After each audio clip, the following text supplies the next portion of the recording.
Bihar board matric के लिए gas किए गए प्रश्नों के इस दूसरे वीडियो में आपका स्वागत है।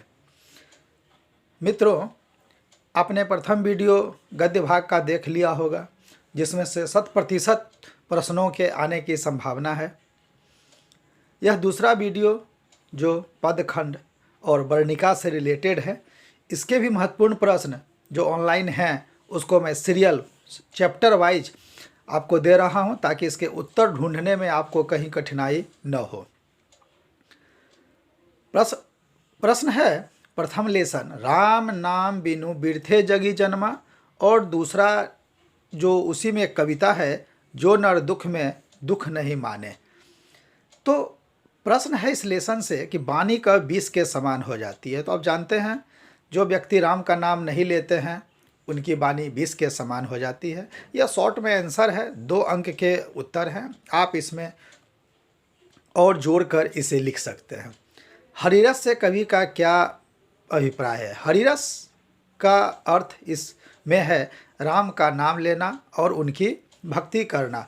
जो उनको प्राप्त कर लेता है उसे जीवन में सभी सुख रूपी रस मिल जाता है, यही इसका अर्थ है। ब्रह्मा का निवास कहाँ है? गुरु कृपा से किस युक्ति की पहचान हो पाती है? तो ब्रह्मा का निवास मनुष्य के हृदय में होता है। गुरु कृपा से इसी युक्ति की पहचान होती है कि हम ब्रह्मा के रहस्य को समझ सकते हैं और उन्हें कैसे अपने हृदय में स्थान देना है, इस तथ्य को भी हम समझ लेते हैं। दूसरे लेसन से है श्री प्रेम ऐनी श्री राधिका, और उसी के साथ जो दूसरी कविता है, करील के कुंजन ऊपर बारो। तो इस रिलेशन से प्रश्न है, कवि ने माली और मालिन किन्हें और क्यों कहा? तब जानते हैं, यह जो है कवि ने माली और मालिन राधा और कृष्ण को कहा है, क्योंकि प्रेम रूपी वाटिका को सजाने वाले यही दोनों हैं। ये प्रश्न भी 2 अंकीय है। कृष्ण को चोर क्यों कहा जाता है? क्योंकि कृष्ण की जो भोली सूरत है उसको देखकर कोई भी मनुष्य अपना तन मन खो बैठता है और वह उसकी ओर मंत्रमुग्ध हो जाता है, इसलिए उन्हें चित्तचोर कहा जाता है। अति सुधो प्रेम का मार्ग है, तीसरा लेसन है। और मेरे असवन ही ले बरसों, तो इसके अंतर्गत है कि कवि प्रेम मार्ग को अति सुधो क्यों कहता है? इस मार्ग की क्या विशेषता है? तो प्रेम मार्ग अति सुधो इसलिए है कि जब हम किसी से अत्यधिक स्नेह करते हैं तो हमें उसके प्रति प्रेम हो जाता है।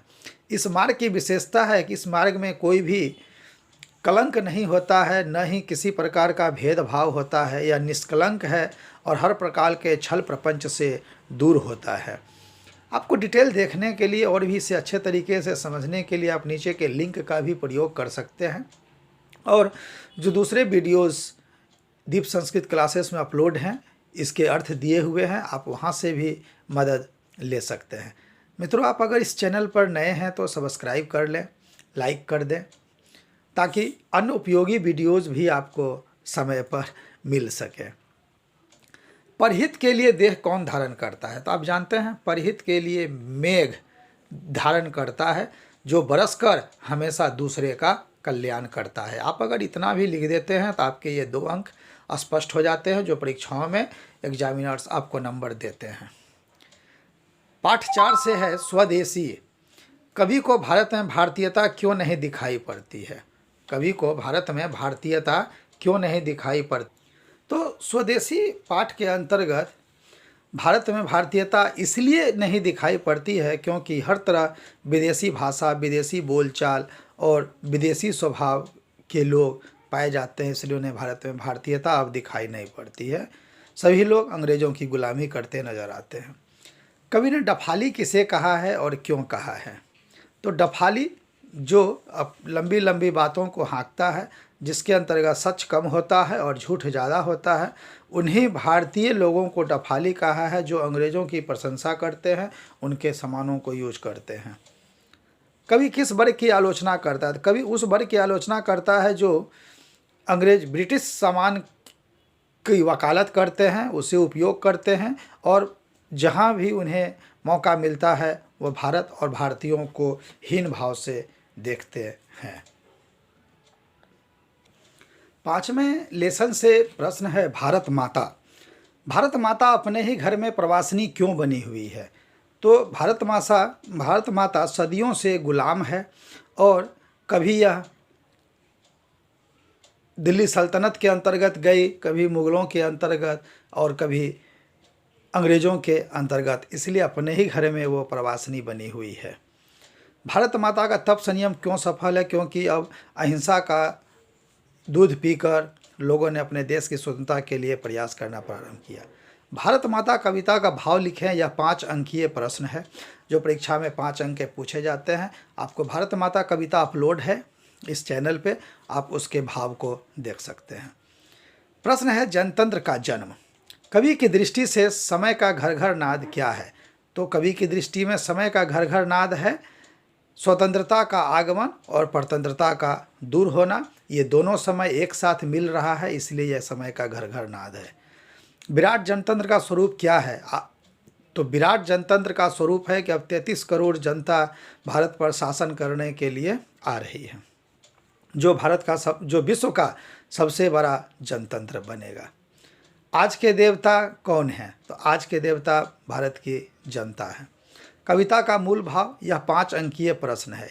ये जो 3 प्रश्न हैं ये 2 अंक के हैं और यह 5 अंक का प्रश्न है। इसका भी भाव आपको इसमें अपलोड है। हिरोशिमा से प्रश्न है जो महत्वपूर्ण प्रश्न है। छायाएं दिशाहीन सब और क्यों पड़ती है? स्पष्ट करें। तो यह 2 अंकीय है। छायाएं दिशाहीन सब और इसलिए पड़ती है क्योंकि जो बम हिरोशिमा पर गिरा वह बीच चौराहे पर भरी दोपहरी में गिरा, जिसके कारण किसी की छाया ही नहीं बनी। मनुष्य की छाया कहाँ और क्यों पड़ी है? तो मनुष्य की छायाएं जो हिरोशिमा में बम गिरा है और वहाँ जो जले हुए पत्थर हैं उसी पर उसकी छाया पड़ी हुई है। हिरोशिमा में मनुष्य के साखी के रूप में क्या है? तो हिरोशिमा में मनुष्य के साखी के रूप में जले हुए पत्थर दिखाई पड़ते हैं। एक वृक्ष की हत्या। पाठ 8 है। कवि को वृक्ष बूढ़ा चौकीदार क्यों लगता है? तो कवि को वृक्ष बूढ़ा चौकीदार इसलिए लगता है कि वह उनके दरवाजे पर खड़ा होकर उसकी रक्षा करता था। जैसे चौकीदार गांव की रक्षा करता है, वैसे ही वृक्ष और कवि में क्या संवाद होता है? तो वृक्ष और कवि में संवाद होता है। जब यह गांव पहुंचते थे तो वृक्ष इनसे कहता था कौन है? तो ये कहते थे दोस्त है। इस रूप में संवाद होता था। कविता के शीर्षक की सार्थकता, यह 5 अंक के प्रश्न है जिसमें आपको प्रश्न 5 अंकीय होते हैं। यह भी आप इस चैनल से देख सकते हैं। नेक्स्ट प्रश्न है हमारी नींद। हमारी नींद से प्रश्न है कवि गरीब बस्तियों का उल्लेख क्यों करता है? क्योंकि गरीब बस्तियों में जीवन अत्यंत विषमताओं से भरा हुआ होता है, जहाँ के लोग अत्यंत कठिनाइयों में अपना जीवन जीते हैं, फिर भी लोग जीने की उत्कट अभिलाषा अपने मन में रखते हैं। इनकार करना न भूलने वाले कौन है? तो इनकार करना न भूलने वाले वे लोग हैं जिसे समाज में जो स्वार्थी हैं, जिसे दूसरे के स्वार्थ से कोई लेना देना नहीं होता है। शीर्षक की सार्थकता। प्रश्न है हमारी नींद शीर्षक कविता के शीर्षक की सार्थकता स्पष्ट करें। तो मित्रों, आप आसानी से इसका उत्तर दे सकते हैं जो प्रश्न पत्र में आते हैं और जो एग्जामिनर्स जिसे जांचना चाहते हैं। यह कभी कभी 2 अंक में भी आता है और 5 अंक के अंतर्गत भी लॉन्ग टाइप में यही प्रश्न आता है, जिसमें हमें स्पष्ट करना होगा कि हमारी नींद शीर्षक कविता जो लिखी हुई है, आप उसका राइटर का नाम लिखें, फिर यह बतावें कि हमारी नींद क्यों पड़ी। तो हम तो भले ही 6 घंटे 8 घंटे की नींद सोते हैं, लेकिन उस समय में जब हम चैन से सोए रहते हैं उस समय सृष्टि में परिवर्तन आता है। पेड़ ज़मीन से फूटकर बाहर चला आता है, एक मक्खी अपना जीवन चक्र पूरा कर लेती है, कितने बच्चे जन्म लेते हैं और दंगा से पीड़ित होकर मारे भी जाते हैं, लेकिन हम बेपरवाह होते हैं। आप इसको और डिटेल में भी आसानी से लिख सकते हैं। फिर पाठ 10 से आपके सामने है अक्षर ज्ञान। बेटे के आंसू कब आते हैं और क्यों? तो लेखिका अनामिका ने इसको स्पष्ट किया है कि बेटे के आंसू जब वह अंगा लिखने का प्रयास करता है और उसमें वह विफल हो जाता है तो जिसके कारण उसकी आंखों से आंसू निकलते हैं। बेटे के लिए अंगा क्या है? बेटे के लिए अंगा क्या है, वह इसे किस रूप में समझता है? तो बेटे के लिए अंगा का ड उसका माँ है और उसके अंदर जो बिंदा है वह उसके गोद में बैठा हुआ बेटा है जिसे वह नहीं संभाल पाता है। पाठ 11 से लौट कर आऊँगा फिर से प्रश्न है, कवि किस प्रकार के बंगाल में एक दिन लौट कर आने की बात करता है? तो कवि किस प्रकार के बंगाल में, तो नदियों के किनारे रेती घसीली मैदान के किनारे वह फिर से बंगाल आने की बात करते हैं। कवि अगले जन्म में मनुष्य होने में संदेह करता है, क्योंकि कवि पुनर्जन्म में विश्वास करते हैं और उनका मानना है कि मनुष्य अपने कर्म के अनुसार ही अगले जन्म में मनुष्य हो सकता है और इसलिए इसे हो सकता है कि इसकी कुछ जन्म बाकी हो और वह सारस, उल्लू या अन्य जंतु के रूप में उत्पन्न हो जाए। पुनः प्रश्न है शीर्षक की सार्थकता, जो 5 अंकीय प्रश्न होता है। शीर्षक की सार्थकता, तो लौट कर आऊँगा फिर जब आप कविता को पढ़ेंगे, हालांकि यह बहुत ही आसान कविता है जिसे आप आसानी से पढ़कर समझ सकते हैं और इसके उत्तर को भी आप आसानी से दे सकते हैं। आप प्रश्न तैयार कर लें ताकि परीक्षा में आपको परेशानी न हो।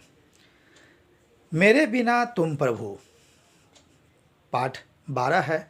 मेरे बिना तुम प्रभु अत्यंत मार्मिक कविता है जो रेनर मारिया रिल्के के द्वारा रचित है, जो हिंदी में अनुवादित किया गया है।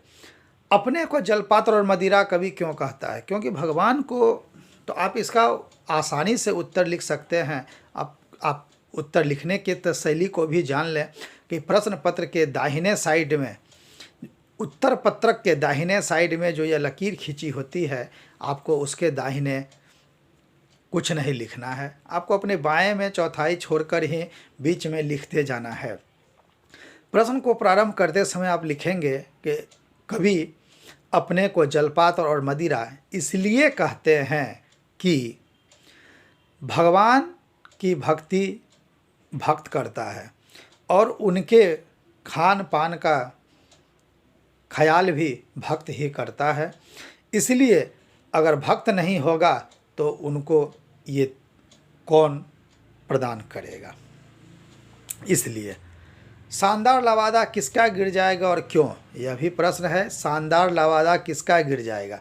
तो शानदार लवादा ईश्वर का गिर जाएगा, क्योंकि ईश्वर के लिए हम ही अच्छे कपड़ों का निर्माण करवाते हैं, उन्हें आश्रय देते हैं, और अगर भक्त नहीं होगा तो भगवान को ये कौन चढ़ाएगा, उनकी पूजा अर्चना कौन करेगा? तो इस प्रकार उनका लवादा गिर जाएगा। कवि को किस बात की आशंका है?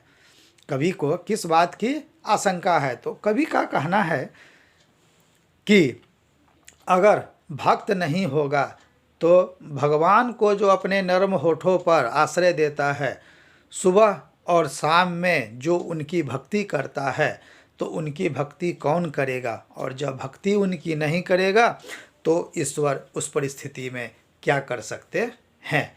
उन्हें इसी बात की आशंका है। मित्रों, आपने गोधुली के भाग 2 के गद्य को देख चुका है, आपने पद आपके सामने प्रस्तुत है। साथ ही वर्णिका से भी जो महत्वपूर्ण प्रश्न ऑनलाइन गैस किए गए हैं, जो हमेशा परीक्षा में आते भी हैं और पिछले साल भी कई बार ये प्रश्न पूछ चुके हैं, आप उन्हें भी देख लें। बहू ने सास को मनाने के लिए कौन सा तरीका अपनाया? यह प्रश्न दही वाली मगम्मा पाठ से है। तो बहू ने सास को मनाने के लिए बेटे का सहारा लिया। वह जानती थी कि पोता मगम्मा की कमजोरी है, अतः उसे दादी के पास सोने को भेज दिया और मंगम्मा का हृदय पसीज गया और वह मान भी गई। मंगम्मा का अपनी बहू के साथ किस बात का विवाद था? मगम्मा का अपनी बहू के साथ किस बात का विवाद था, यह प्रश्न पीछे भी पूछ चुका है और ऑनलाइन के सभी सेट में भी दिया हुआ है। मगम्मा का अपने पोते को लेकर बहू के साथ विवाद था। बहू द्वारा पोते के पीटे जाने को लेकर अक्सर बहू में और सास में विवाद हो जाया करता था। इसका जो लॉन्ग टाइप क्वेश्चन आता है उसमें यह आता है कि मगम्मा का चरित्र चित्रण करें। चरित्र चित्रण जो प्रश्न है यह हमेशा लॉन्ग टाइप में आता है। आप इसे आराम से कर सकते हैं पाठ पढ़कर। ढहते विश्वास, दूसरा जो लेसन है महत्वपूर्ण वह है ढहते विश्वास। ढहते विश्वास से जो प्रश्न है लक्ष्मी कौन थी, उसकी पारिवारिक स्थिति का चित्रण करने के लिए आपके साथ प्रश्न दोनों एक साथ जुड़े होते हैं। उसकी पारिवारिक स्थिति का चित्रण करें। तो आप तो जानते हैं कि यह कहानी उड़ीसा की है। तो लक्ष्मी उड़ीसा के दलेई बांध के किनारे बसी एक ग्रामीण महिला थी।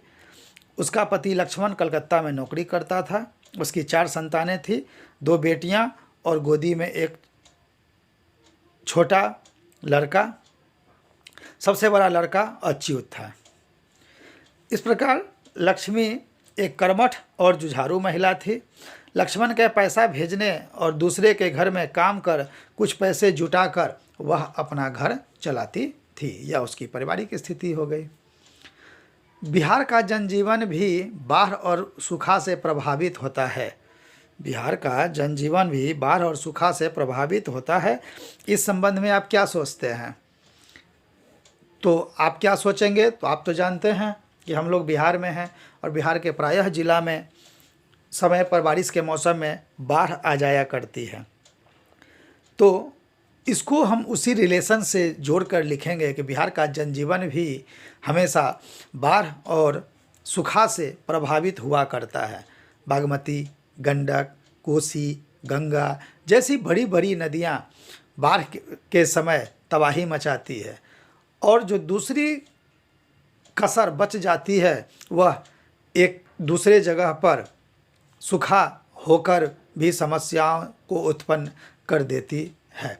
तो इस प्रकार अपने बिहार में एक ही मौसम में कहीं बाढ़ से डूब जाता है तो कहीं दूसरी जगह सूखा से जनजीवन अत्यंत प्रभावित हो जाता है। तो आप इससे भी रिलेटेड जो लॉन्ग टाइप प्रश्न आते हैं वह भी आप आराम से देख सकते हैं कि कहानी के शीर्षक की सार्थकता बतावें। कहानी के शीर्षक की सार्थकता, एक प्रश्न इसका लॉन्ग होता है शीर्षक की सार्थकता बताने के लिए, और दूसरा जो प्रश्न आता है वह आता है एक लक्ष्मी का व्यक्तित्व। लक्ष्मी का व्यक्तित्व का चित्रण करें। तो लक्ष्मी के व्यक्तित्व का चित्रण तो आप इस छोटे आंसर से भी कर सकते हैं और फिर पाठ को पढ़कर भी उसमें कुछ जोड़ सकते हैं। नेक्स्ट प्रश्न तीसरा, माँ। अत्यंत मार्मिक कहानी है माँ। माँ मंगू को अस्पताल में क्यों नहीं भर्ती करना चाहती थी? माँ मंगू को अस्पताल में भर्ती क्यों नहीं करना चाहती थी? तो आप उत्तर लिखेंगे कि अस्पताल के प्रति माँ की धारणा अच्छी नहीं थी। वह अस्पताल को गौशाला समझती थी और साथ ही अस्पताल वालों को की देखभाल पर उसे भरोसा नहीं था। वह मंगू के प्रति ममता से बंधी थी, इसलिए वह अपने अस्पताल में भर्ती कराना नहीं चाहती थी। क्योंकि ग्रामीण समाज में अस्पताल के प्रति आज भी यही भावना कहीं न कहीं भरी होती है। इसी पाठ से दूसरा प्रश्न है, मंगू को अस्पताल में ले जाते समय माँ की स्थिति कैसी थी? मंगू को अस्पताल में ले जाते समय माँ की स्थिति कैसी थी? तो मंगू को अस्पताल में ले जाते समय माँ अत्यंत दुविधा से पड़ी हुई थी, क्योंकि उसकी माँ अत्यंत संवेदनशील महिला थी और ग्रामीण थी। उसे लगता था कि उसकी जो पागल बेटी है वह अगर अस्पताल में जाएगी तो पता नहीं अस्पताल के लोग उसके साथ कैसा व्यवहार करेंगे, इसलिए वह मंगू को अस्पताल नहीं भेजने चाहती थी। तो लॉन्ग क्वेश्चन में इसके अंतर्गत भी आता है कहानी के शीर्षक की सार्थकता। कहानी के शीर्षक की सार्थकता स्पष्ट करना लॉन्ग टाइप क्वेश्चन में एक आएगा। और दूसरा जो लॉन्ग टाइप होता है वह है माँ, कहानी का सारांश। माँ कहानी का सारांश। तो मैंने गद्य में भी इसे स्पष्ट किया कि सारांश लिखना अत्यंत आसान काम है, क्योंकि सारांश जब हम लोग लिख रहे होते हैं तो हम कहानी को ऊपर से नीचे तक पढ़ते हैं और हमें जो भी उसके अंतर्गत याद होता है हम उसको सिलसिलेवार ढंग से लिख देते हैं। यही कहानी का सारांश होता है। नेक्स्ट चौथा जो लेसन है वह है नगर। नगर कहानी से जो प्रमुख प्रश्न आएगा वह है पंपाती कौन थी, वह शहर क्यों लाई गई थी। तो पंपाती बल्ली अम्माल की पुत्री थी, उसे शहर में इलाज के लिए लाया गया था। वह मेनेंजाइटिस से ग्रसित हो चुकी थी। याद रखेंगे, वह मेनेंजाइटिस बीमारी से ग्रसित हो गई थी, इसलिए शहर लाई गई थी। बड़े डॉक्टर ने अपने अधीनस्थ डॉक्टरों से पापपाती के अस्पताल में भर्ती कर लेने के लिए क्यों कहा, क्योंकि बड़े डॉक्टर ने जब पापपाती के बीमारी को देखा और समझा तो उन्हें लगा कि यह तो नई बीमारी है मेनिंजाइटिस, और अगर इसे हम अपने यहाँ भर्ती कर लेंगे तो हम इस पर शोध कर सकते हैं और छोटे डॉक्टरों को भी इससे उसे समझने में आसानी होगी। पपपाती अस्पताल में क्यों नहीं भर्ती हो सके, यह भी प्रश्न अत्यंत महत्वपूर्ण है कि पपपाती अस्पताल में क्यों नहीं भर्ती हो सकी। तो आप तो जानते हैं कि यह कहानी ग्रामीण परिवेश की है। बल्ली अम्माल एक अनपढ़ और सीधी ग्रामीण महिला थी जो पहले पहल शहर गई थी। उसे वहाँ भर्ती करने का तरीका ही नहीं मालूम था। वह किसी से पूछने में भी असमर्थ थी। क्यों, तो वहाँ घूस और पैरवी का भी बोलबाला था।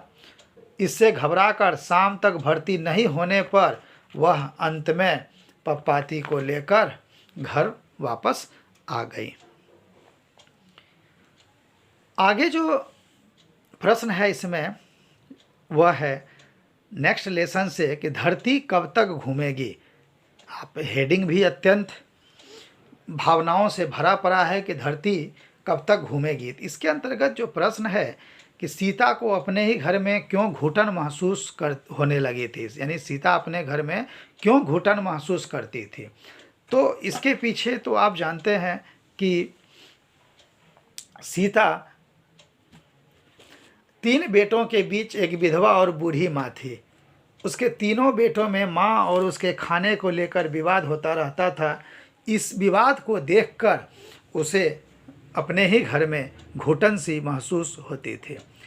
नेक्स्ट प्रश्न है कहानी के शीर्षक की सार्थकता बतावें। कहानी का शीर्षक धरती कब तक घूमेगी क्यों पड़ा। तो धरती कब तक घूमेगी एक आप लिखना जब स्टार्ट करेंगे तो आप इजी वे में लिखेंगे। मित्रों, जब आप शब्दों का सही ढंग से चयन करेंगे तो आपके उत्तर अच्छे होंगे और आपको अंक देने वाले भी पूर्ण अंक देंगे। इसीलिए आप उत्तर हमेशा सही ढंग से प्रारंभ करें। जो टॉपर्स जैसे लिखते हैं, ये धरती कब तक घूमेगी एक चरित्र प्रधान कहानी है। यह कहानी सीता पर केंद्रित है। कहानीकार ने इस शीर्षक के द्वारा यह स्पष्ट करने का प्रयास किया है कि धरती अर्थात माँ 2 वक्त की रोटी के लिए एक से दूसरे तथा दूसरे से तीसरे बेटे के बीच कब तक घूमेगी। इसी चक्कर को रोकने हेतु तीनों भाइयों ने 50-50 रुपये महीने देने का फैसला किया, परंतु माँ इसे अपना अपमान समझकर उस घर को त्याग देती है। इसलिए इस कहानी का शीर्षक पड़ा धरती कब तक घूमेगी। इसके अंतर्गत जो लॉन्ग प्रश्न है वह है सीता का चरित्र चित्रण करें। तो अब तो सीता के बारे में सब कुछ जान ही गए हैं, तो सीता का चरित्र चित्रण करना अब आपके लिए आसान हो जाएगा। कि जब आप चरित्र चित्रण कर रहे होंगे तो हमेशा ध्यान रखेंगे कि यह जरूर लिखेंगे कि सीता इस कहानी की केंद्रीय पात्रा है। वह स्वाभिमानी, सहनशील और दयालु महिला है। पति के देहांत के बाद वह इच्छा रहित हो जाती है और उसके बाद जो भी आपको कहानी से याद हो उस चीज़ को आप इजी वे में इसमें जोड़ कर रख सकते हैं, जिससे कि आपको पूर्ण उत्तर हो जाए और आपको पूर्ण अंक की प्राप्ति भी आसानी से हो सके। इस तरह मित्रों आपने देख लिया कि आपको जो उपयोगी प्रश्न हैं जो ऑनलाइन गैस किए हुए हैं वो मैंने आपके सामने प्रस्तुत कर दिया। आपको यह वीडियो पसंद आए तो अपने मित्रों को भी शेयर करें। साथ ही कमेंट लिखना न भूलें ताकि मैं यह भी तो देखूं कि किन्हें समझ में आया और किन्हें समझ में नहीं आया। धन्यवाद।